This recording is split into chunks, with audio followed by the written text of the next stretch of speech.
সমুদ্রের মাঝখানে এক জাহাজ প্রচন্ড ঝড়ের কবলে পড়ে বিধ্বস্ত হলো। সেই জাহাজ থেকে বেঁচে যাওয়া এক যাত্রী ভেসে গেল এক নির্জন দ্বীপে। জ্ঞান ফেরার পর সে তার প্রথমে রবের কাছে প্রাণ খুলে ধন্যবাদ জানালো তার জীবন বাঁচানোর জন্য। প্রতিদিন সে দ্বীপের তীরে এসে বসে থাকতো এই আশায় যে এদিক দিয়ে কোনো জাহাজ যায় কিনা। হতাশ হয়ে সে ওখানে একটি কুঁড়েঘর করে থাকা শুরু করলো। একদিন খাবার খুঁজতে গিয়ে ফিরে এসে দেখে কুঁড়েঘরটি আগুন লেগে পুড়ে গেছে। হতাশায় ভেঙে পড়ে চিৎকার করে উঠে বলল, হায় রব, তুমি আমার সাথে এমন কেন করলে? এই নির্জন দ্বীপে আমার সব আশা কেড়ে নিলে।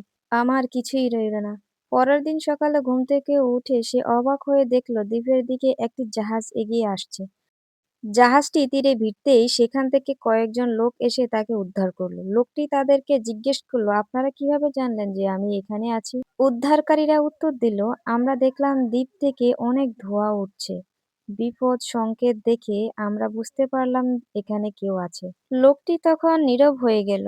সে উপলব্ধি করলো যে আগুনকে সে তার জীবনের চরম ক্ষতি ভেবেছিল, রব আসলে সেই আগুনকেই তার উদ্ধারের পথ হিসেবে ব্যবহার করেছে। জীবনের প্রতিটি কঠিন পরিস্থিতি বা আপাতত দৃষ্টিতে খারাপ ঘটনা সবসময় ক্ষতিকর নাও হতে পারে। কখনো কখনো চরম হতাশার মুহূর্তেই ভবিষ্যতের জন্য নতুন দরজা খুলে দেয়। কঠিন সময়েও বিশ্বাস রাখা প্রয়োজন।